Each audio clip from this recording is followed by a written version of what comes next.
Hi. That's my line. Hi.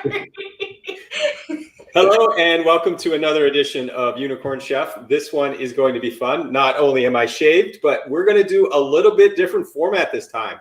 So we have two brave souls who are questioning all of the errors they've made in their life to lead them to this point. And at the end of it, in about 50 minutes, we're going to have an amazing meal. The difference being is I'm going to lead the way, and we're going to have a teaching episode where we're going to show how to spatchcock a chicken, roast it in about 40 minutes with a whole bunch of stuff in one pan, and then a side bowl with some delicious salsa verde. First up, Alyssa and Trevor, if you could share your charity and how to donate. Yeah, so our charity is the Big Sister, Big Brother organization.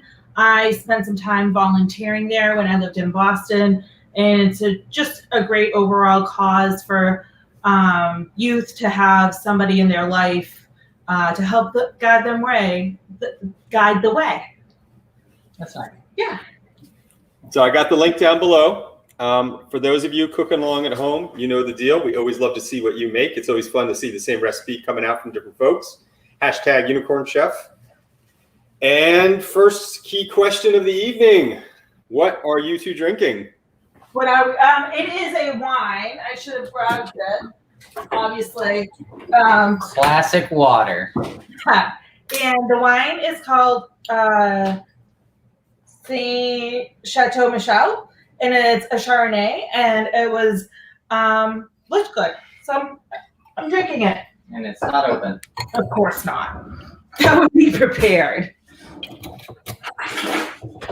So I'm drinking a Relax Riesling, and you'll notice that it is covered in a paper towel. So I didn't actually have time to chill this in advance. And of course you want your whites chilled. So a little trick I picked up using physics to our advantage.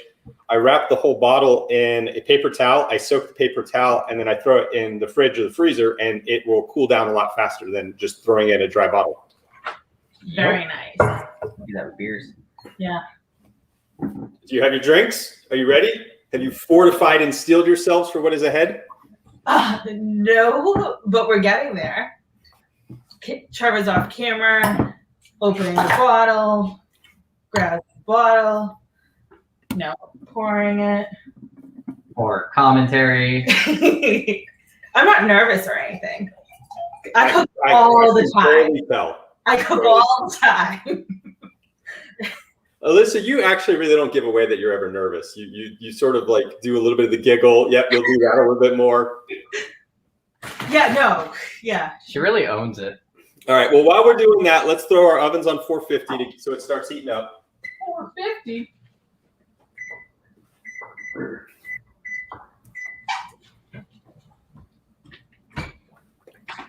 Actually, this is also, if you have a convection setting, it's a good time to do convection. Really? I'm always afraid of convection. So convection is just going to help circulate the air so you get a more even cook. Yeah, I don't think this one has it. You don't need it. That's fine. Okay. Wasn't going to turn it on. All right. Now, of course, the biggest part, we're going to remove the mystery of the chicken. So we got to spatchcock it, which means we need two things. One, we need a whole chicken. Where's your whole chicken? Okay. It's We said we were prepared. We could have been more prepared. So this is a nice Whole Foods fresh chicken. Still in the wrapper. Still in the wrapper. Yeah. Well, first step, take it out of the wrapper. Do that over the sink because there's going to be juices in there, and we don't want that juices to get all over the place. So that's what I found out the hard way before. If you didn't remind me, and if Trevor wasn't here, that's what I would have done. Yep. So Trevor's cutting it through. Oh yeah. Can I do commentary? Because that's really what I'm here for. Do commentary. Tell us what's happening. I really don't want to clean it. I mean, I will.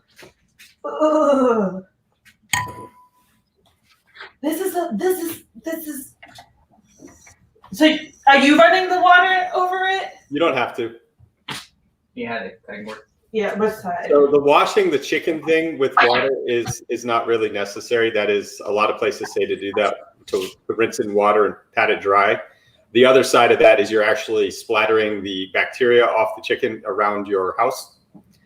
Okay. Because I'm just seeing the bacteria hang out on the cutting board right now. Yes, so you do need 2 different cutting boards here because we are going to, when we cut our verde, we don't want to be cross-contaminating because that's going to get us sick. You want to. Prove it. Not only will I get you through this with a delicious dinner, but I promise you both will not get sick. Okay, that's That's a key. plus. Step 1 of all chef is safety. Step 2 is flavor. Okay, we have a full whole chicken here. All right, we have a whole chicken. Yeah. So now we get our heavy-duty shears. Got it. Shears, right? And what we're going to do is we're going to cut out the spine. So how you do that is, right, so make sure you know the side that the spine is on, right? Like you can feel where the spine is. That's right. I can't. Is it top half or bottom half? I'm afraid I can't answer that. Like, Okay, top so half. the part where the spine is, there's a spine on one side. The other side does not have a spine. Like so there's like a little tail, right? Because the tail's connected in to. Oh yeah. Okay. So what we're going to do is there are little bones around it, and we're going to cut around the side of that spine. So you're going to stick into the cavity with the shears right next to the thick spine. So those little bones, and you're just going, it'll crunch, right? And we're just going to cut down. Do you do it? Do you want to do it? I'm gonna try. Ooh, I think I did. How crunchy is it supposed to be? So here, so you can see this is where it cuts. There's these little bones. So very crunchy. Yeah, I mean you're cutting through bone. Okay. You're not cutting through the big bone. You're cutting through the little bones that are around it. Yeah.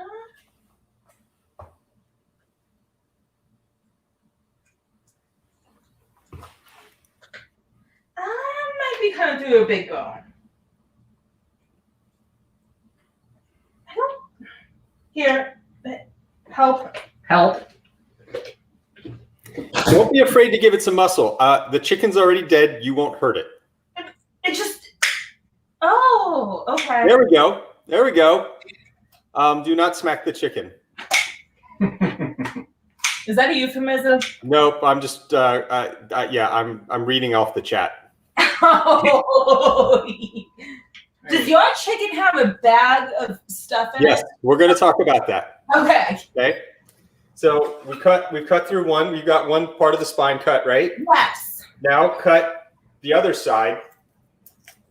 Okay. That's fine out.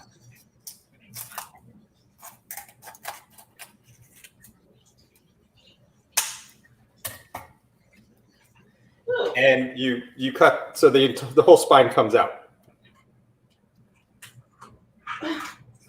Oh, I don't like this. Okay. You will like the results. That's all. I have to keep reminding myself that. Yep. Right. So the cut spine is just like hanging on the chicken now. Nope, do not. We're removing the spine completely. See, this is Mortal Kombat. Look at it. Oh, okay. You do this. Finish him. Look at that. There we go. Oh, Okay. victory. So all of that stuff in the middle, right? Those are all the gizzards and the kidneys and all of that. It's just that, and in yours, you got a really nice chicken, so it's all nicely bagged for you. We throw all of this away.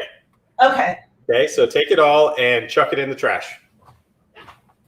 Bye.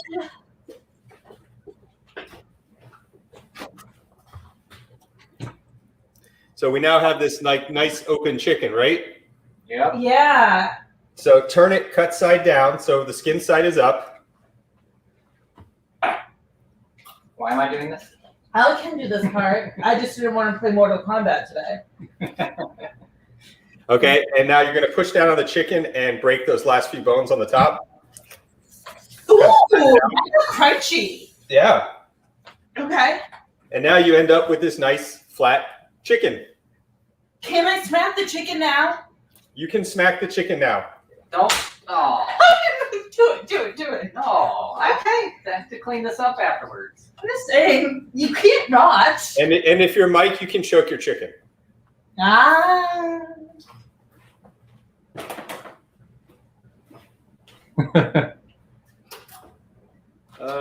put my. Just sitting there poking at it. I've never gotten this far. I always forget to take the kids out. This is very exciting. You're going to really enjoy this. Yeah. I'm just looking for my pan. I don't know where. Oh, there it is. Okay. So let's put our chicken on a pan. Okay.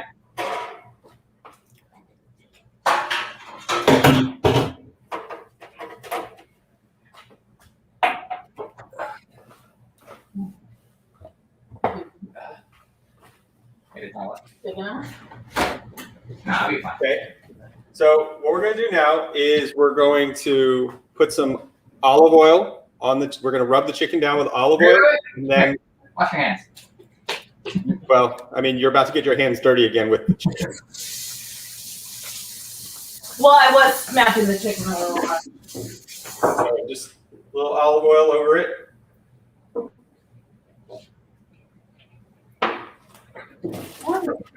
And just rub that bad boy down. Get it olive oil all over the skin because that's what's going to help it crisp and get it a nice color.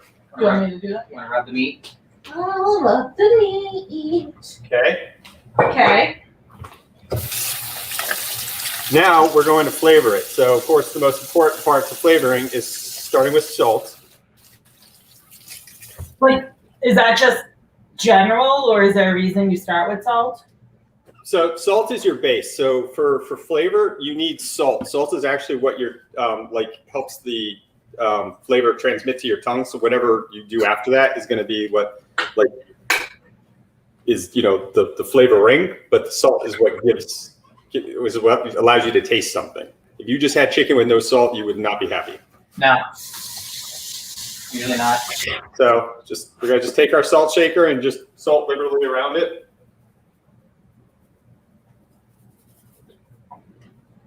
Okay, I think that's good.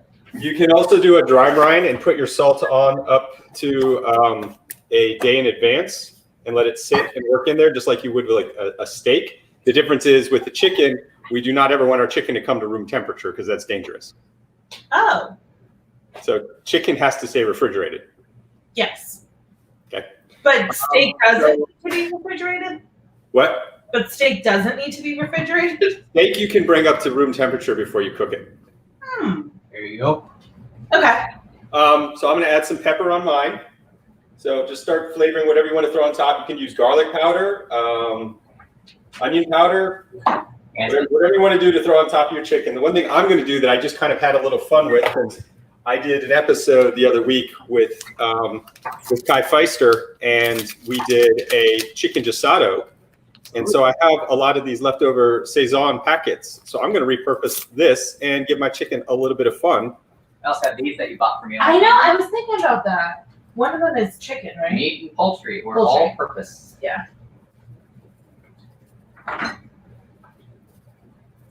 there are a lot of ways to do this. You could also do things with like under the skin. There's fun stuff with like Parmesan cheese where you can get like a nice like crisp. So this is we're doing basic roast chicken, but I highly encourage you to start to experiment as you come out of it. Okay. And so you should be left with a nicely seasoned chicken that looks kind of like that. Oh, yours is really seasoned. I think ours is lightly seasoned. It's just hard to see it. Yeah. Okay, I'm okay with that. All right. So now what we're going to do is we're going to cut onions, potatoes. If you have garlic, what kind of garlic do you have? Do you have like cloves of garlic or? We have cloves. Cloves. Oh, and lemon. And lemon. What? Did not get onions. She doesn't do onions. Okay. Anything else? So what we're going to do is onions and lemon just cut into nice little circles. They can be as thick or as thin as you want. It doesn't really matter. Oh, that got Bryant real quick. Yeah.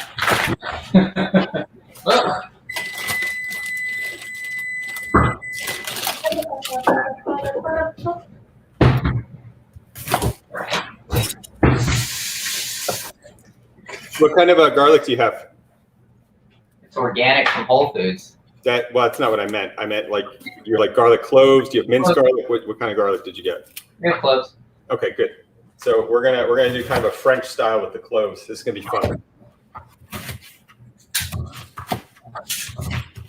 So you should have both lemons and onions. Well, for those of you doing onions, in nice little circles.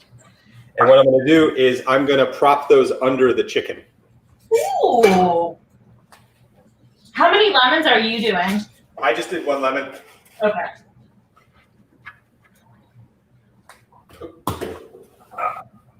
We're proud of you. I'm doing it. So prop it up under there. I'm also going to throw some rosemary underneath as well. It's optional, of course. Like I said, you can season this however you want. Want to go get? No, I want to stay basic right now. Call me basic. Huge. Are we doing basic fish? Basically. And then shove those lemons under there. You want to do these? No, I don't want to. Put 1 or 2 under the chicken. Under. Under the chicken. All right.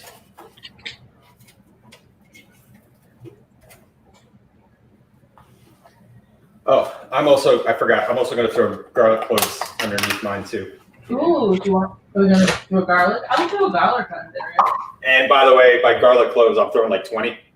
Ooh. Never have enough garlic. It's impossible. Want to get the skins off? Yeah. It's like a trick.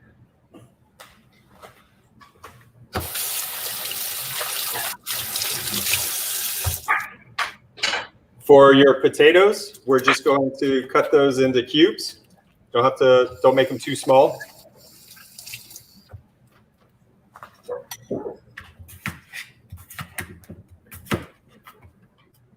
Ooh. What? Fresh garlic. Why? Since I smell this. Cubes of potatoes. And surround the chicken with those.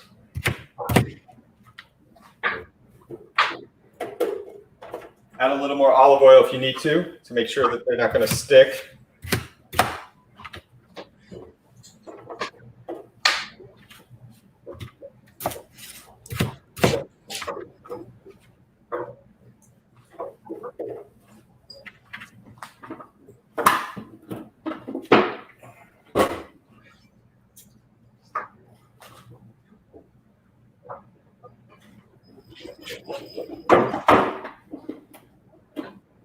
And if you have anything else you want to roast, the only thing we're going to do right now is the potatoes, because potatoes take the longest. And if you have carrots or celery or Brussels sprouts, we're going to throw those about halfway in.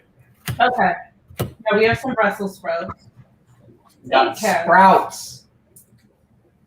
Do you want carrots? Sprouts take a little bit longer than carrots. So for you, I actually don't have Brussels sprouts. Forgot to get them.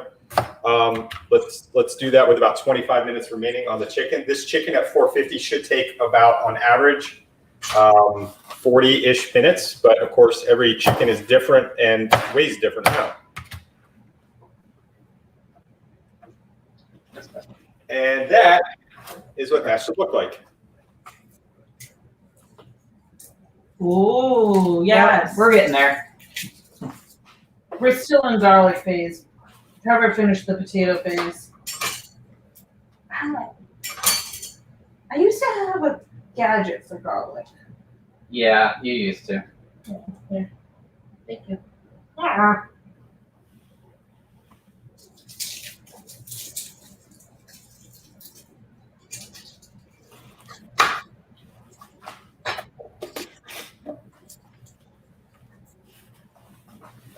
All right, I think I forgot the Brussels sprouts. Yes. Let's see what else is going on. Washing your hands in the kitchen is not the sign of a terrible cook, Mike. That is the sign of a safe cook. Where does he wash his hands? I think his joke is that he doesn't. Ooh, Mike's gross. Can't wait to eat at his house. Well, I think you can actually. I mean, Mike, I'm about to wash my hands because I was just peeling garlic.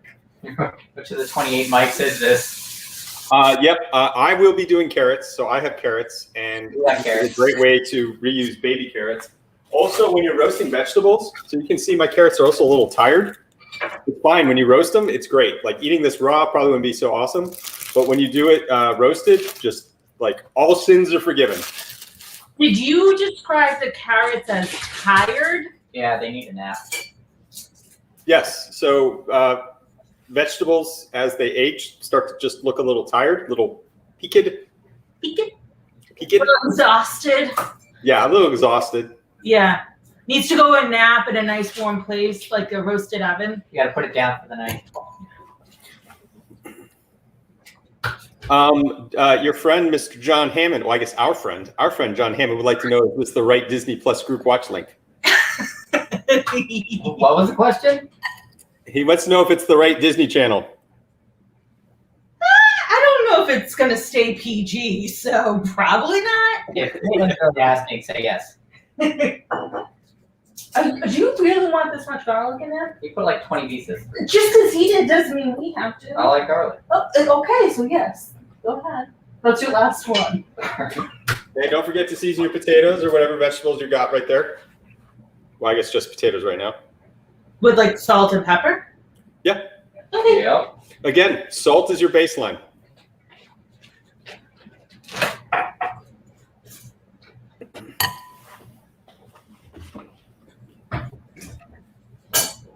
So, Bryson, do you cook with recipes? What do you mean, do I cook the recipe?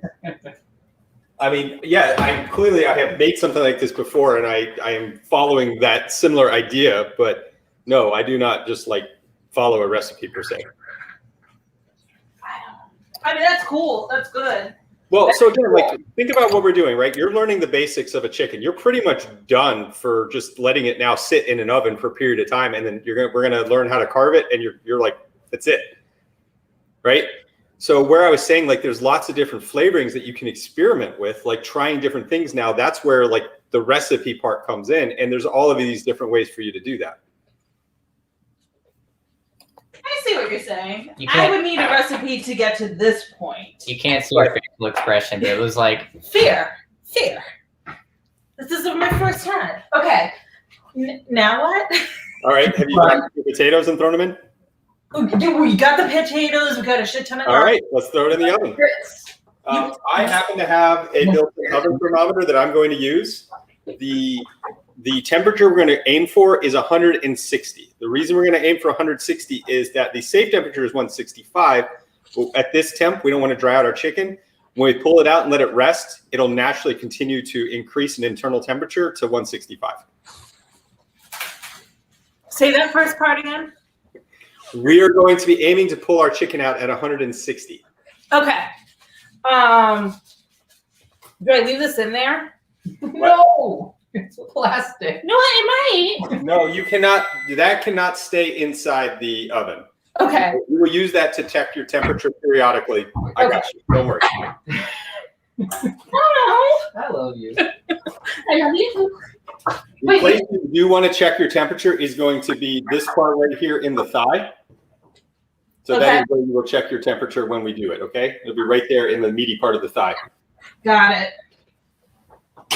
Oh, that looks so pretty. Woo. There we go. I mean, I think I might have to peel them too, big. You have a peeler? Do we have a peeler? I don't know what lasted through the three curds.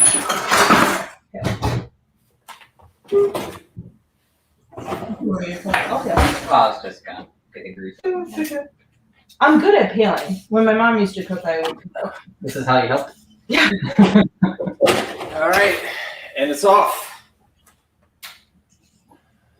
What are you doing? Who are you talking to? Trevor. Okay. He just got up close and personal with the camera. Mm. Do no such thing.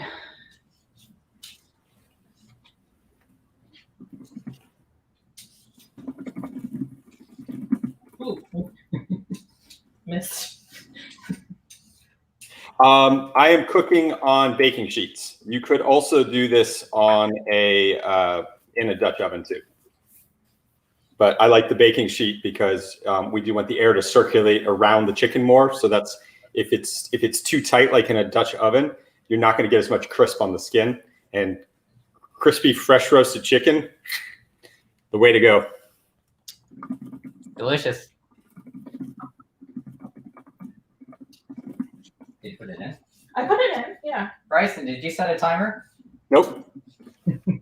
Everything in my head. Well, that's good.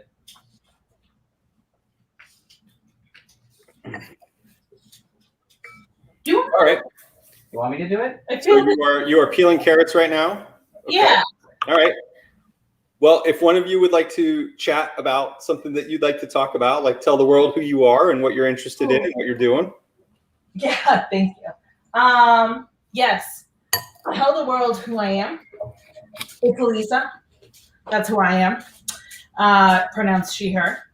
And my current side activities is the supply chain sandbox that's happening at RSA conference May 18th, 17th through 19th. Yeah, our side activities 20th. remain professional. Yeah, what he said to the 20th. I knew that. I don't know about you. Like, have you ever taken Myers-Briggs? And so one of them that I took, it went like really deep down and like to the facets. And I am a pressure prompted person. So until something is right in front of me, I don't get the pressure to actually have the prompt to know certain details about certain things. Julian asked a question about baking powder on chicken skin. So when you're roasting at 450, that's not really an issue. But when you are trying to get more of a crisp on like a grill at a lower temperature, baking powder, which you have to smear over the skin and let it sit, because what's going to happen is the baking powder is actually going to create like little carbon dioxide bubbles, and that causes the chicken surface to like expand all throughout, which of course more surface area is how you get more crisp.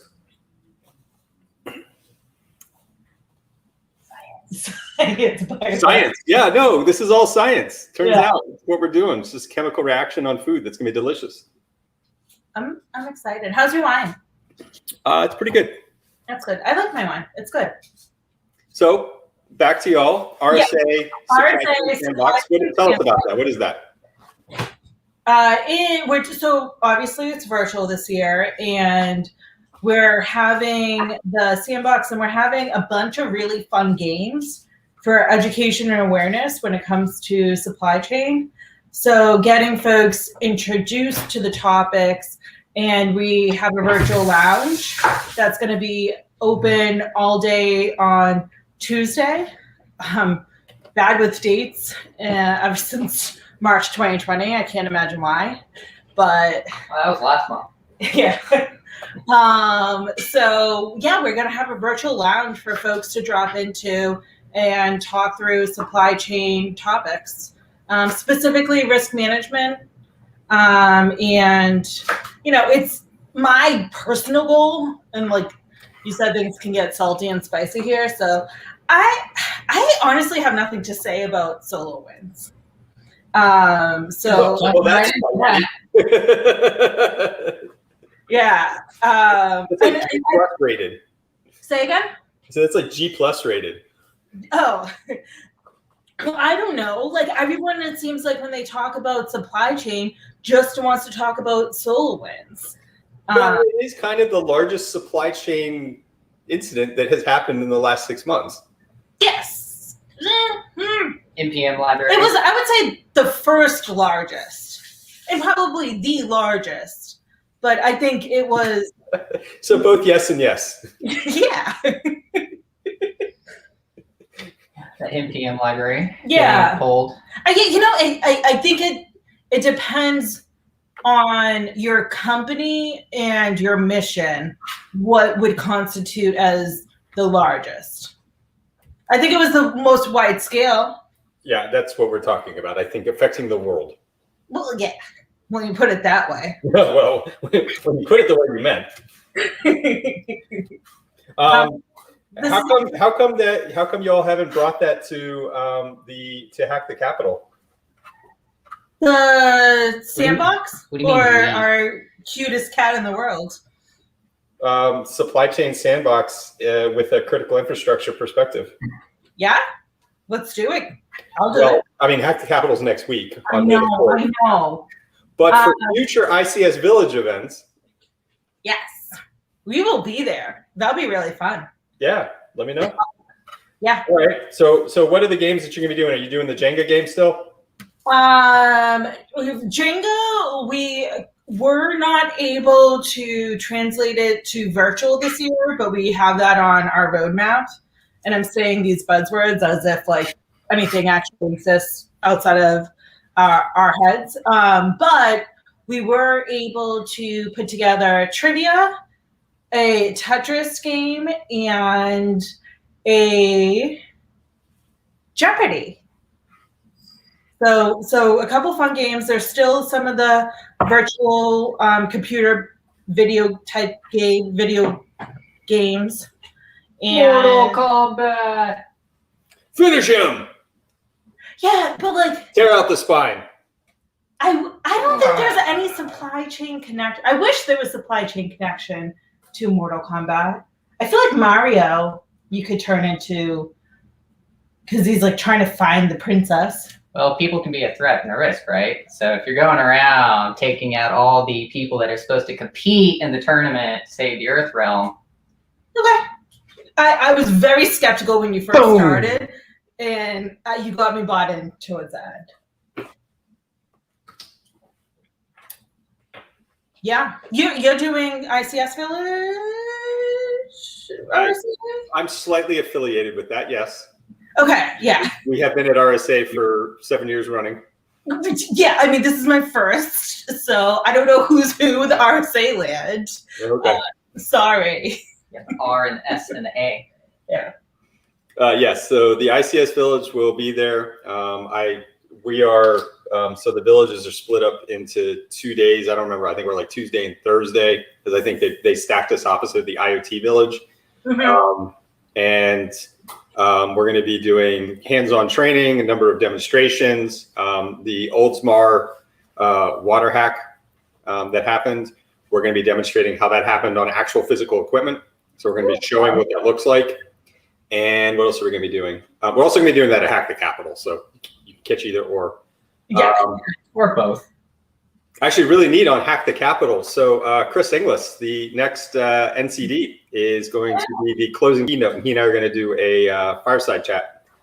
Very nice. Cool. Yeah.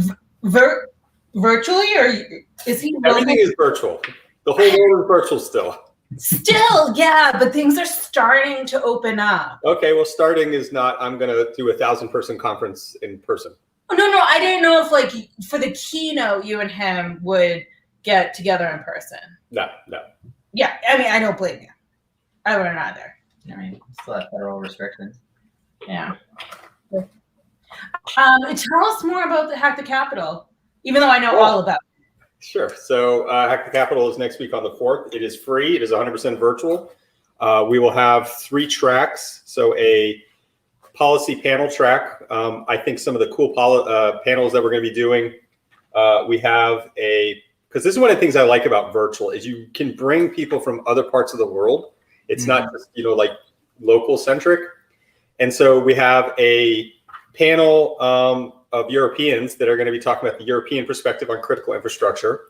We have a panel for the Middle East. So we have a representative from Aramco. We have Dr. Rima Al-Shamari from Kuwaiti Oil, like different countries around that region talking about the Mideast perspective. In the 2 tech tracks, we have Oleg Shakirov, who is Russian, and he's going to be giving the Russian perspective on industrial control systems.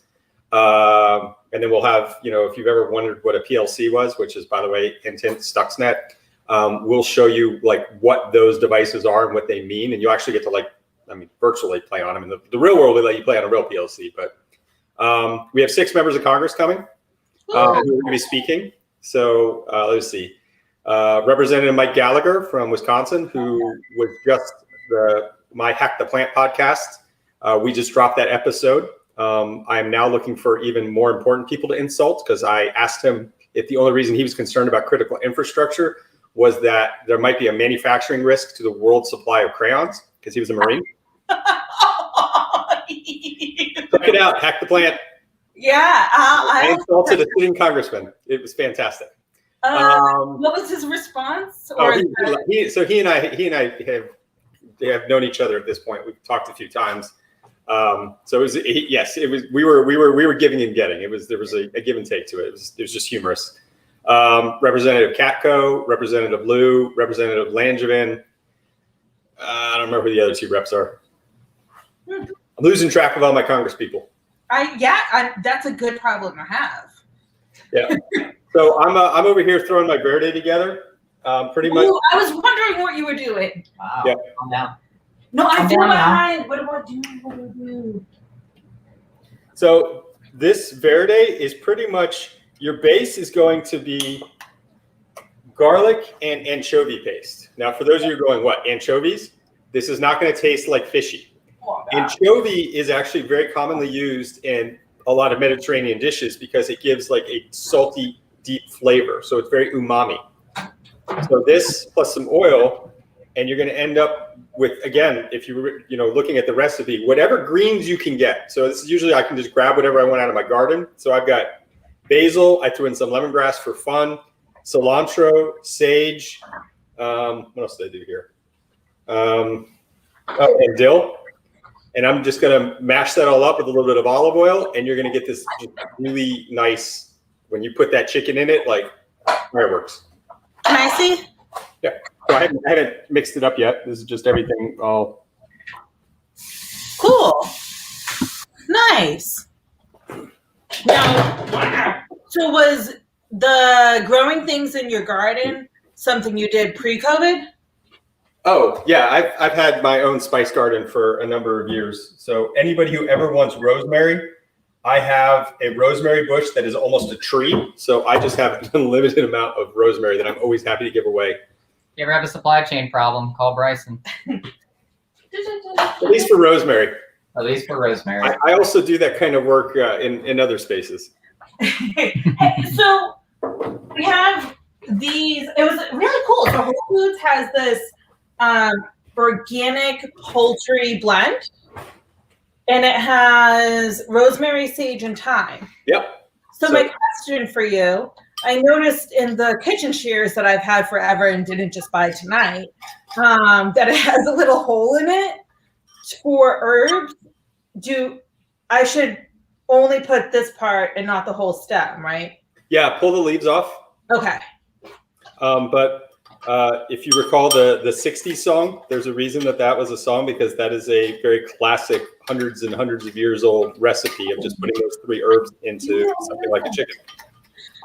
Ask him what song. You ask him what song. Ask him what song. What song are you talking about?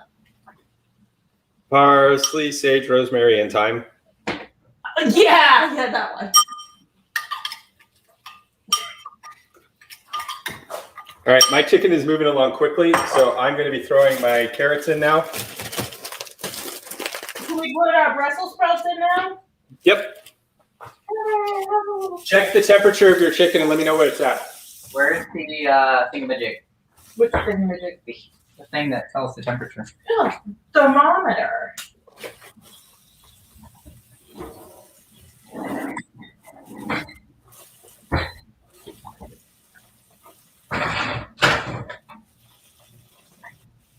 Ooh.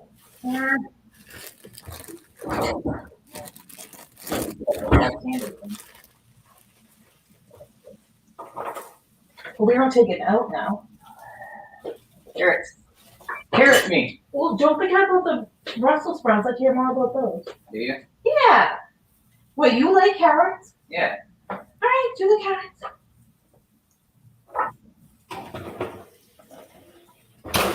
If we need to double time the show as a couple therapy session, we can also do that.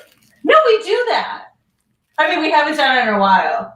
I'm all about like preventive maintenance for a relationship. Well, I know. I was just offering my services as not only a chef, but also like your counselor, because we're learning things about each other as we do this. It's true. It's very true. I just learned you like carrots. Trevor, if you were to be any kind of chicken, what kind of chicken would you be? And I want you to look in Alyssa's eyes for 5 seconds and then tell her. I know my answer. I know my answer. Give me yours.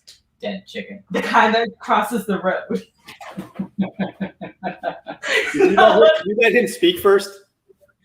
Yeah, I did.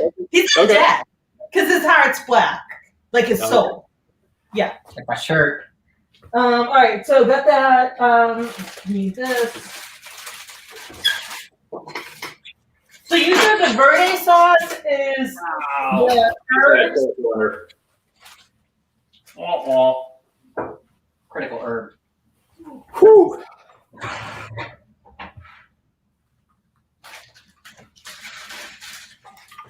So what are you putting in your verde? Okay, thyme, rosemary, and sage. Okay. Do you have anchovy? Yes, the paste. Good. You said mix all those? Yeah, just mix everything together. Mmm. Mmm. Are you just eating verde sauce? I'm tasting it. What do you need? The anchovy paste. I'm making sure that it's where I want it to be. This is what I'm saying. You don't have to follow a recipe. You throw stuff together and then you taste what you like, add more to get to where you want. That's allowed. Yeah. Ooh. That is allowed. See, I would just end up eating like just verde sauce before the chicken's done, though. This is one of the challenges to cooking, is letting your food Is that make it to actually the like table. a challenge? Yes. Yes. For the anchovy paste, how many I see that people are putting dibs on my fig tree. So I have a fig tree that bears fruit at the end of July through September, and it is the greatest figs on the planet. And I didn't plan it. I don't have anything to do with it. You said somebody called dibs? Yeah. We have some people calling dibs. Throw the chicken. We are not throwing the chicken. We are letting the chicken cook. Who said that? Tuck the Mad Penguin. How do you make paste? Okay. What, show me what you're doing here. Did you just throw some herbs in? Okay, so it's just some. All right, you have to chop them up. Oh, okay. Right. You need them. You need them diced as finely as you can get. I got scissors. You can also do it that way. You'll find it easier with a knife, though. So just take a knife and just oily now. continue to chop like this. Dice them up. The finer you do it, the easier it is to make a paste. And by the way, it's not quite a paste. It's a verde, right? It's a verde sauce. Yeah. Yeah. So it's just here. I mean, It's like clumpy.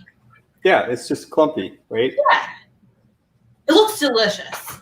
I heard it's good. Yes. There are a number of ingredients in mine. It's very delicious. And with the anchovy paste, you don't really need to add any more salt. Great flavor. And I'm telling you, pair this with that chicken. All right, Bryson, can we have a new rule? Yeah. When something doesn't require salt, like highlight that. Okay. Okay.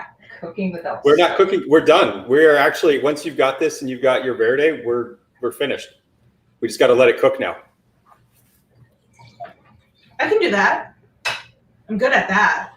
No, actually, this is the part that I suck at. Because then I take the chicken out too soon. We're not going to do that. We're also going to show you how to carve a chicken. Okay. You will now get to be the hero at Thanksgiving. Sure. Not with her family. Yeah, no. I'm aware. I'm just saying, you'll know what to do. Sit back and Look, wait. there's only so much dysfunction I can undo in the kitchen. It's true. Fair?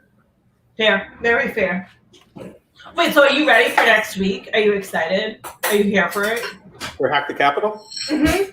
I mean, we have a staff of, I don't know, probably around 15, 16 folks that have been working for months on all of this and doing fantastic things. I mean, it's the culmination of 4 organizations coming together. So R Street Institute, Cyber Bytes Foundation, National Security Institute, and ICS Village. Nice. Has it always been all 4 of them? Has it always been what? Has it always been all those players? No. When I first started it a little more than 3 years ago, it was when I was a fellow at the National Security Institute. So it was them and the Wilson Center. So we used to, the first 2 we hosted physically in the Wilson Center in the Ronald Reagan building in DC. And the last 2, of course, have been virtual. But we're gonna keep them in May. So they'll be annually every year in May. And we look forward to when we can do them in person. And what day is it on? May the 4th. Yeah. I knew that, obviously. Yes. Disney complained about our t-shirt design.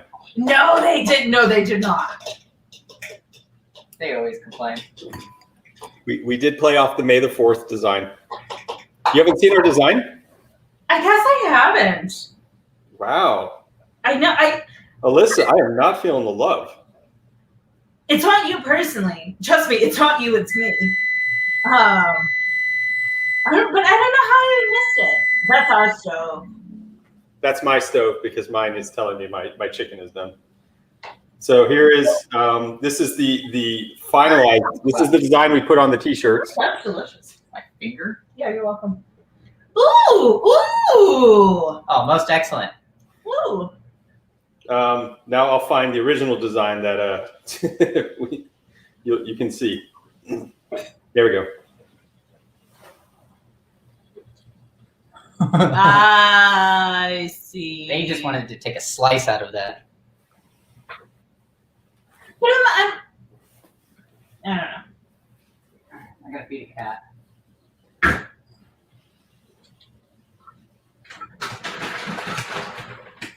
Well, yeah, Hack the Capital. Just check it out. It's on icsvillage.com, and it's a free conference. Everything will be recorded. I mean, it's the classic conference where there's more content than you'll be able to just consume. So we'll publish everything afterward, and get it at your own pace.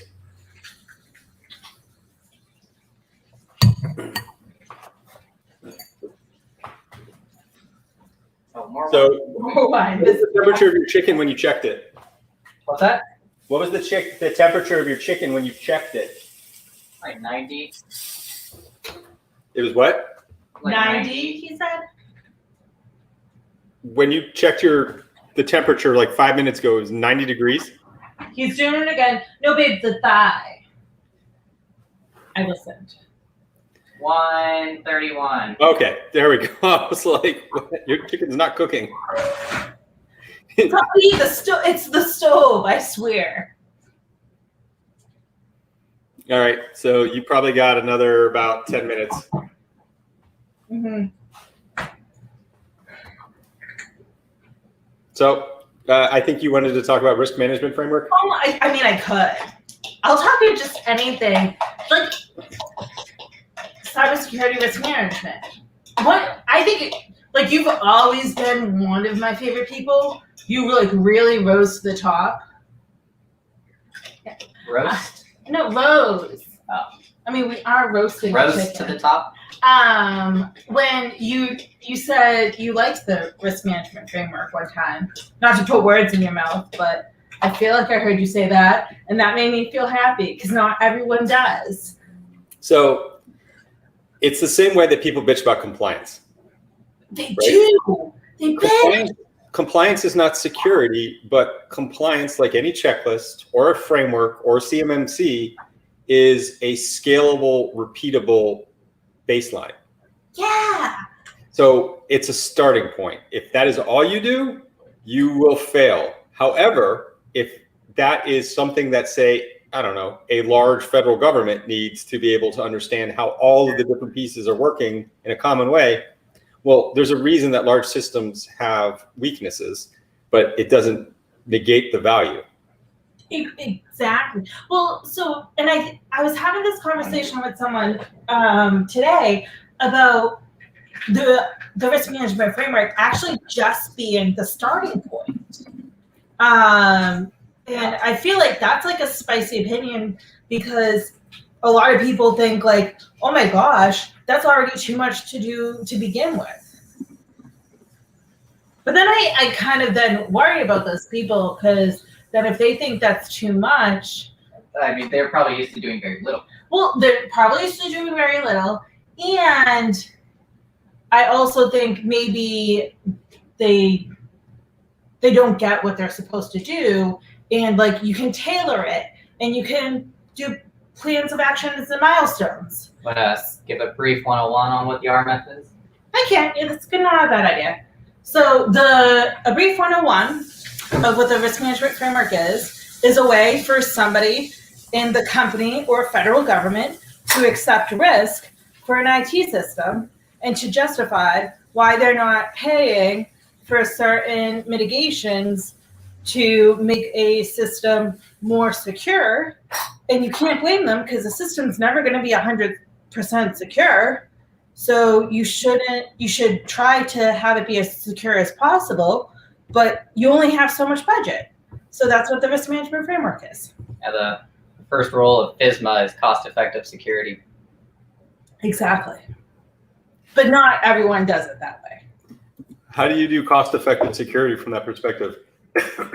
So you start thinking about the risk management framework when you start thinking about building a system.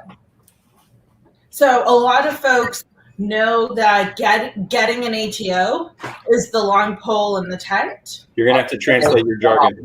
Oh, sorry. Well, yeah, he helped me out there. It's the authority to operate. Authorization. Yes, it's a no. I don't know. We'll bet on that. Fine, maybe you're right. Anyways. Let the top go. Oh. All right. So it's it is the blessing off that says your system that is risk.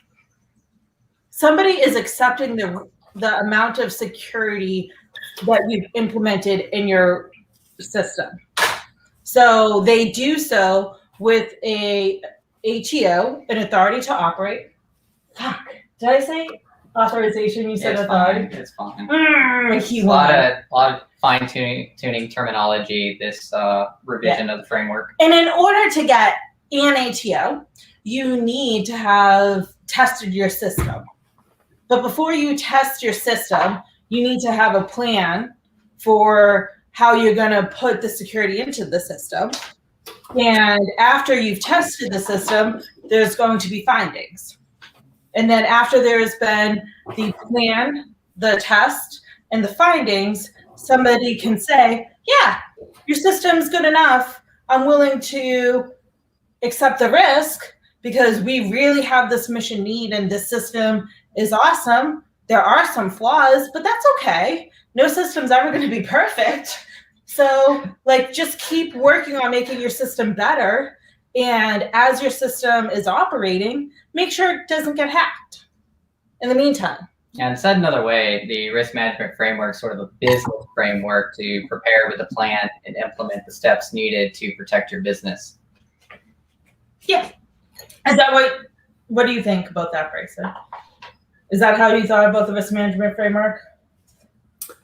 Yes. I thought so. That's why I like you so much. She goes off camera. She hides because I smiled. It's always a smile until there's not. There's not that many people that actually like the risk management. Oh, Joe, no, I wouldn't even put words in Bryson's mouth that say that he likes it. He just doesn't seem to hate it. He tolerates it. He tolerates it. Everything has value, right? It's just a question of what's the most effective. And again, every large system has flaws. This is something. So I was an Army officer, and people think about, oh, the military, all these things, right? it's no different than a large organization in the civilian world. Large systems are large systems. Every large system, humanity always scales the same, and they're the same kind of like the Sigma goes like this to micromanage you so that you don't make any large mistakes and you are pushed to a level of mediocrity. That's again why I note this as it's a baseline. It's a good baseline. It's a scalable baseline. If that's all you depend on, then you're not going to do well. The second part that I see that I think is a failure is I think there's too much of an isolated system perspective. So this is part of where I pick on vulnerability management. I mean, to me, if I were to summarize vulnerability management in the world writ large, it is I run some kind of tool that spits out tens of thousands of things that then it generically says, this is how I'm supposed to fix them, or prioritizes them for me. And there we go. Well, it turns out like none of these vulns or systems are isolated. It's a system of systems. You have a defense in depth. It's mine. No. So being able. Really hours. Seriously? I got it. Damn. So It must have been talking to the toaster. Oh, it's been pretty quiet lately. damn, to Caleb. But no, you need to put those things in context of, well, it turns out, yeah, this is a vuln and it might be an 8.3, but I have this mitigating control over here. Irrelevant. It's all about the mitigating controls. And that, like, kind of like bringing this back to supply chain is really why I love supply chain risk management so much, because it talks about the layers of the enterprise and the organization and the system. And it expects you to have a supply chain risk management plan at each level. So I think that's one of the really cool and special things that helps. If you're focusing on supply chain risk management, it is helping you also focus on the greater risk management framework instead of just the part about getting the ATO, and more about actual risk management and the inheritance portion of that. Yeah, and So, hold on. back around to what Bryant Check your said. temperature. Temperature check. Circling back around, can you hear me? Yeah. I can hear you. And circling back around to what Bryson was saying is you have to know the risk to manage it. And Ooh. what's great about the risk management framework is it gives you a method to measure. And by the way, it looks really good. Is it starting to get that golden color? Yeah. Is it pretty? Yeah. It's pretty. It is. I was not expecting. So what's the temperature? We're getting there. Stab.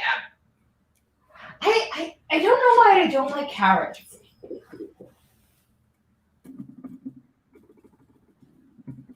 I think I'm going to do a Twitter poll later to find out how many people like carrots.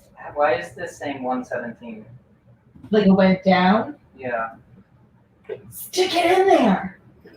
All right, 131. 131. So you haven't gone anywhere. So it's not just me, it's my stove.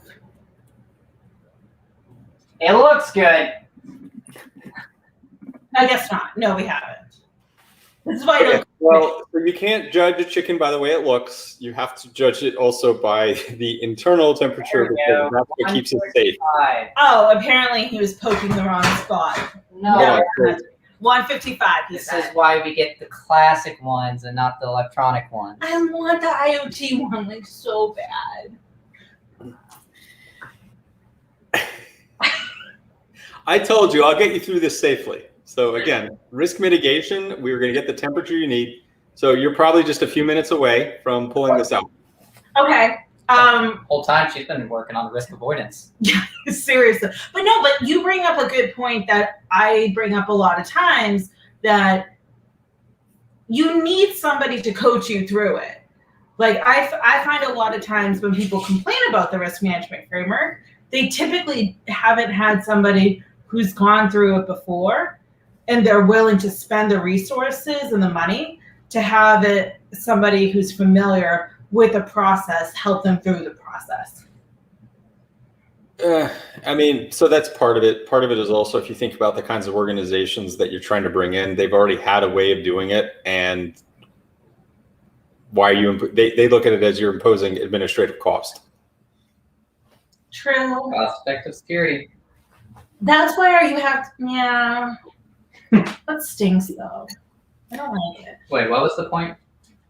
Who knows? I forgot. I was just gonna. Who knows? She just likes the point. It sounded good for me half listening. No, it's just. I mean, it wasn't so much that it was a disappointing point. So I was trying to move on from it. Is that it costs money to do security. That's it. Ooh, what you got there, Bryson? So these are my campfire gloves. So whenever I go out camping, this is what I use to cook. I find it's just an easy way to wrap things that are hot. Iron Man. I'm afraid that it actually, if I put them on the right hands, it kind of does look a little like that. Hold on. There we go. Ooh. See, these are not expensive, and it's easier than like pot holders or something, and you never you won't burn yourself because it covers so much, and you can just grab things. Are they not? Okay. I'll buy them. Check your temperature. You might be ready. What's your temperature? What are we aiming for? You want to get to 160. This is what it looks like done. Here, I'll tilt the camera down and you can see it. Shut up. Ooh, that's nice. I don't like this thing. Another thermometer. No, you're lucky we have that one.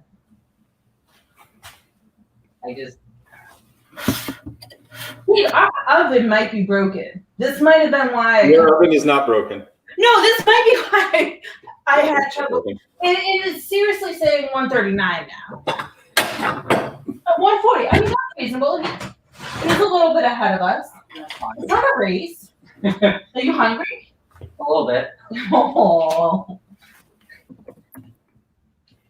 I'm getting compliments on mine. We look forward to seeing yours. Eventually, when it's safe. Did you just do the whole neck thing on that? She just crabs out of here.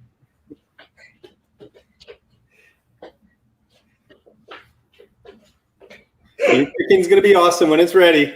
I'm sitting here resting. Yeah, no, yours did look awesome. I think so too. Yours is gonna look great too. Trust me. Well, you better wash your hands. You're so cute. This is the longest we've ignored them since we've had them. Have you noticed that? Yeah, they've been trying to mess with us and get us to pay attention to them. Mike, do not wash his hands in the kitchen, FYI. I always wash my hands. Yeah, typically you don't want pets in the kitchen. The hairs, you don't want hair in your food. No, exactly. We both have long hair. Yeah, true. All three of us do. Do you have a little puppy now? Or do you have a new pet? Bryson? Yeah, I have another dog. Oh. I want to meet. Okay, well, someday. Oh my gosh, the cats are so cute right now. I will host another dinner and have y'all over outside. Awesome. And if you think this chicken is good, I will make you one like this, and I will do it over hardwood, and it has a completely ethereal level. So if you saw what I posted on Twitter yesterday, that's what I did.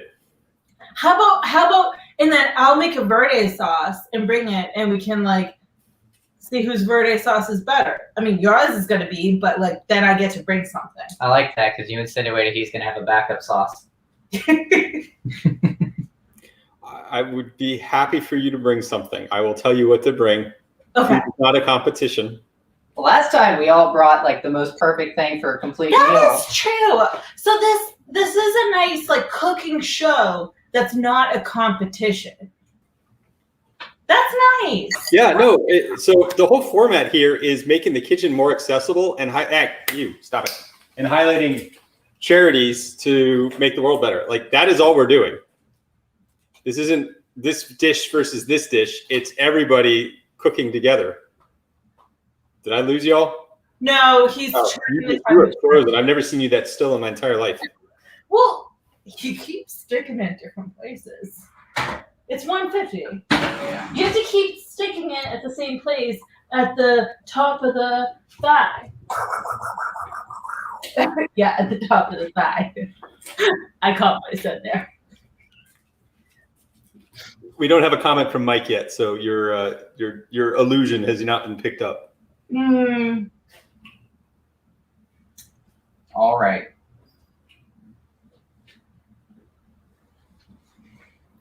Do you have any hot, spicy takes with the risk management framework? Or Hot and spicy takes. cybersecurity in general? Besides you had a good one with vulnerability management. I mean, you've talked to me for a while. I have lots of insights on all of this stuff. I know. I meant literally that you want to share right now, though, and I could like. Oh, you just want me to talk so we can fill time I until will the happily chicken talk. achieves temperature. No, it is that like I'm seriously not. Tell you what, let's get off cybersecurity for a moment. Oh, I can. Pandemic ends tomorrow. Where do you go? Where do you want to go? A all-inclusive resort. Where? That's the hard part. Punta Cana. Yeah, I've gone to Punta Cana before, so I'm familiar with the resorts and things like that. I don't know what's what in the world right now. Don't couch it. Oh. The world is normalized. Oh. Where do you want to go first? Right? Nobody's got to take a real vacation in forever. Yeah, Punta Cana. You want to go to Punta Cana? Mm-hmm. West side or east side? Oh, never mind. I guess that is on that side. I was thinking about the whole republic. Yeah. Yes, that's that side of the DR. If you ever want to go a little crunchy and native, go to the west side. So like Punta Cana's over here. I can't tell which way is which because it's like mirror image. So I don't know even what you're seeing. But there's a lot of the food is a lot better out on the economy than what you get on the resorts. Yeah, this is not going to be a foodie vacation. We're going to eventually travel the world. And he's into heavy metal music. I know he did the heavy metal cruise. Yeah. That was going to be my answer to that question was we missed the cruise this year. We were supposed to go to Jamaica. This is not a we thing. My community missed the cruise this Yes. year. We were supposed to go to Jamaica. I would have considered going to Jamaica. Just fly there and meet us. Yeah, exactly. Maybe like cruise back. Smuggle you in. But our plan is to like find where the bands he likes are playing and go to like random obscure places just to like go to somewhere. Yeah. Great thing. Quick your chicken. You guys should be done by now. Great thing about the internet is it's easy to keep in touch with everybody. So all the people I've met over the years at local shows or other shows or even on the cruise, we've always stayed in touch. We can go to where they are in Finland or Sweden or Germany. Just anywhere there just happens to be a person. You can just go and visit and have a good time. So if you could pick your location to do that, where would it be? That doesn't tell me your chicken is ready. Did you check it? I did. And you're 160? At one point it said 160. All right, you're there. Put it on the stove. Let it sit for a minute. But did it look good? A Show me lot again. of contrast here. Yeah. Show me your chicken.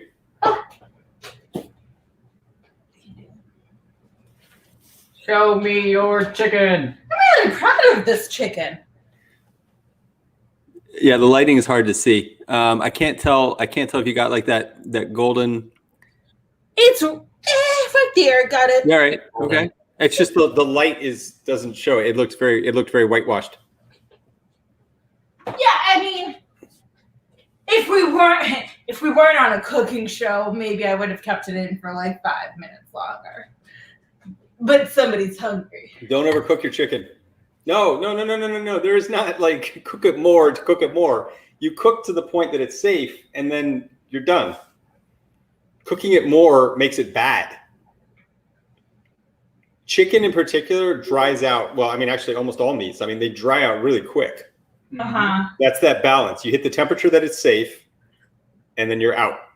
And it's moist, and it's juicy, and it's wonderful. So the first thing I'm going to tell you, when we cut the thighs, you might see some red there. That's okay. That's okay. Yeah, so the bone marrow inside that thigh is going to have some red, and it might see some red juice. You're fine. Okay. I feel better now. Preempting that one. Thank you. Can you cut the chicken? All right, so cutting a chicken is really simple, or carving a chicken is really simple. We only have to make 4 cuts. Well, there are 4 different cuts. We have to do them on each side. I guess 8 cuts total. So the key here is that if our chicken is cooked well, it just sort of like comes right apart. It's not hard. Okay. All right. The only hard cut is the initial cut in the thighs. Yeah. All right. Are we supposed to be like about to cut? Yep. Get ready to carve. I think we need one of the. Already cleaned up. All right. So what I'm going to do is I'm going to take my chicken off of my I guess you do. pan. Yeah.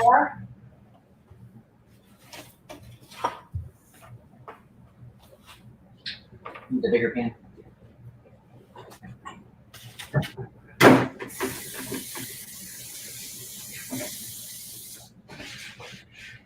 If you did garlic cloves, you can see how like you can just poke them like your garlic cloves have like caramelized. Oh yeah. They're going to be delicious. So it's not like super garlicky. It gets like this really sweet, like it's awesome. So good.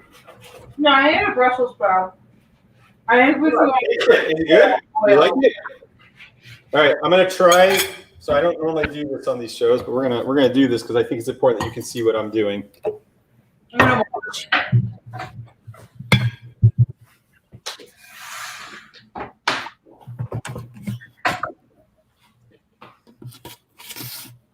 All right.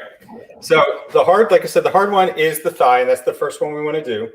And so the trick is that there is a joint in here, and it's hitting the joint. It's when you get into the bone, it's difficult because we don't want to cut through bone. But you should be able to just see how I'm just like pulling this away. Ah, okay. That's what happens when you cook a chicken well, and see how that just came apart? Yeah. I mean, ours definitely is not that brown though. Well, I remember I also used a different spice. Okay. So there are spices you can use to also highlight this particular like golden like orange I got. Mm-hmm. So an easy one is paprika. Okay. Yep. So pull your thighs away.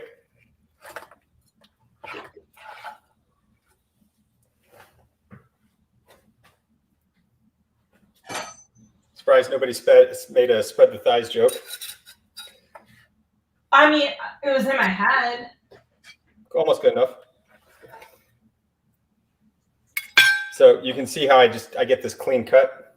Yeah. Yeah, that's again when you do it just right.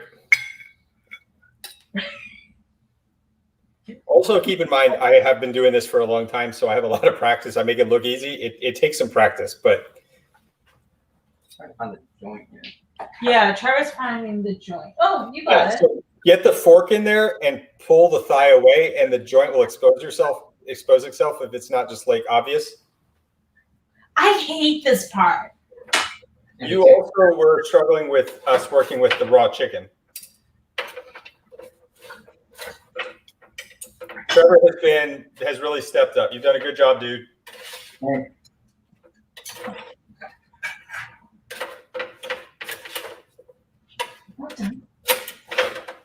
Here, while you're doing that, I'm going to show what the rest of my veggies look like. Ooh. So you can see how I have this nice caramelization on the onions and the carrots. Oh yeah, that's delicious. All right. I want to. Bryson, I need your opinion. What am I doing? Like, is this done? So remember I told you that there was the meat on the inside looks like it might not be done. Okay. I can't pull it back up to the camera. Again, this is really hard for me because the light is difficult. It's hard to tell. So you know what cooked chicken looks like, right? Around that inside of that bone, it looks like you might not have gotten to the right temperature. It's hard for me to tell, so I'm not 100% sure. I've been texting you photos, by the way. I'm not on my phone because I'm all live on the show, dude. It's fine. Okay. I think it's fine. We're fine. See, I'm nervous with. Let me see what yours looks like. Yeah. Turn it around.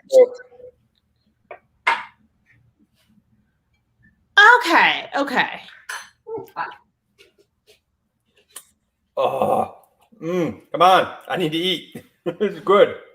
So here's the thing. If you're not quite there, the microwave is also your friend. You're going to lose some of the crisp on the skin, but you will still serve a safe bird. Okay. You don't need to throw it in the microwave for long. Yeah. Want me to do this? All right. Do we have the two thighs? Yep. We're going to do next we do the little wings. There we go. So same kind of thing. I'm just going to pull it apart with the fork. Look for that joint. This one's a little harder because it's all the way up in there. Oh, I was working ahead. There you go. All right. Pull out.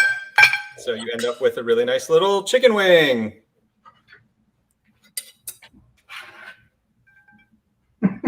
She just lets it drip everywhere. Yeah, don't let it. Those juices are great. Don't do that. Okay, I'm sorry. I hate this. Want me to do that one? No, it's okay. I got it. So fork. Find the joint. It is a lot easier when you find the joint. Yeah. So that's part of the trick is learning where that joint is. It takes a little practice. Well, And then what we're going to do is we're going to. You got it? We're going to cut the breast. So how we cut the breast is, how can I get this? Cut. Can you see what I'm doing? Yeah. So I'm going to cut at 90 degrees to the chicken under the bottom of the breast. Yeah. Then I'm going to cut along where the bone is here and just down. And then that all just pulls away. See how that happened? A little bit. We switched teams. Oh, I mean, I just printed it out for you. So you can see how beautiful that flesh is. It does look so It's good. juicy and it's perfect. This stuff is just amazing. And then the skin is where all that flavor is.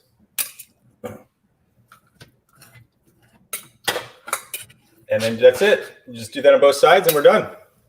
Nice. I think we might zap eyes in the microwave just to be safe. Just to be safe. Please do.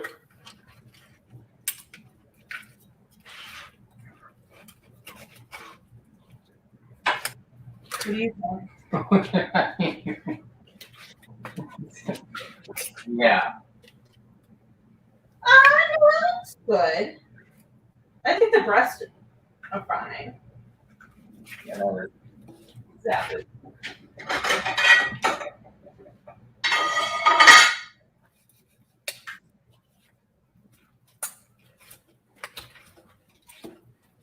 And you can also, for extra credit, you can keep your leftover chicken bones and use this to make chicken stock. 35 seconds? Maybe like 2 hours. Not 2 hours. We'll do 50 seconds. I was thinking 3 minutes. You don't need 3 minutes. You're not. Don't do the whole bird at once. Just do the parts you're going to serve. Yep. Just the breast. Okay. You do not put it in for 3 minutes. Do it like 1 minute, maybe. I don't know. Again, I don't know the strength of your microwave, but that probably will be enough. And so here we go. I have a carved bird. Ooh. Very nice.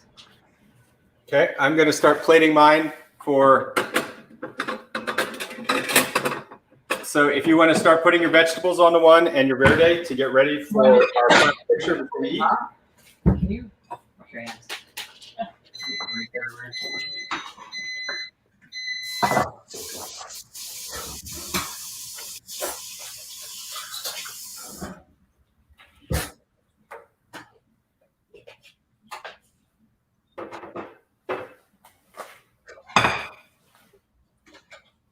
Bryson, this is fun. Thank you. I really appreciate that you all did this with me.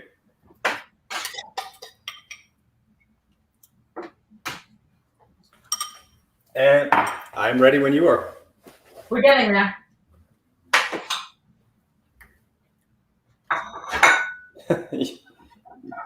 All right, now I see your texts.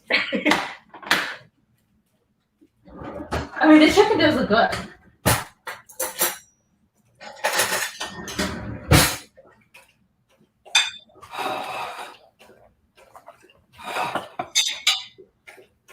Ooh, I'm here for this. All right, we got it. Here, do you want to do a picture?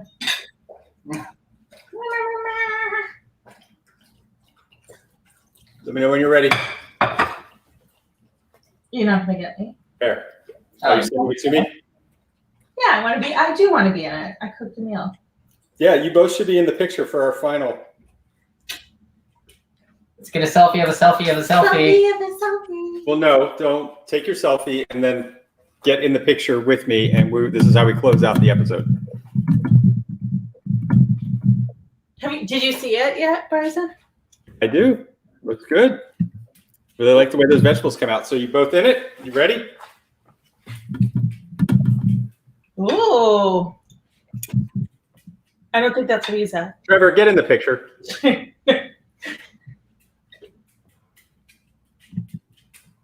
All right. Awesome. So, take a bite, please. You first. No. Here, I'll hold Poison it. taste testing. Oh, a Brussels sprout. Yeah. Are you going to hold the plate? Yeah, I'm holding Try it. some of the chicken. Wait, don't forget the verde sauce. Yeah. Dip it in the verde. Oh, that's a lot. Fine. What this? Trevor, let her eat it.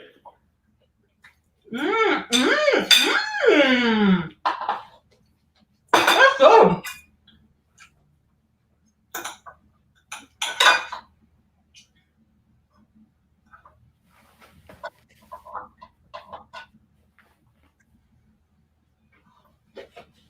That's good, Bryson. That's good.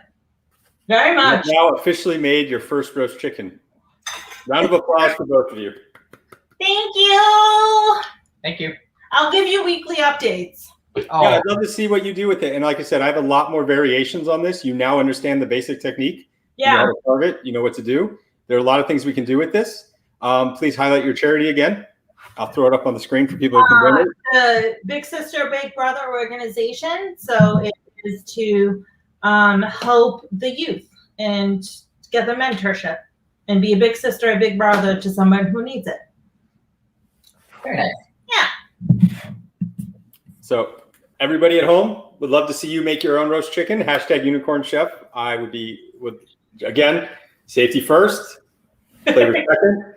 Really excited to see what Trevor and Alyssa do when they start branching off on their own. Thank you all for joining. All updated. Bye, everyone. Bye.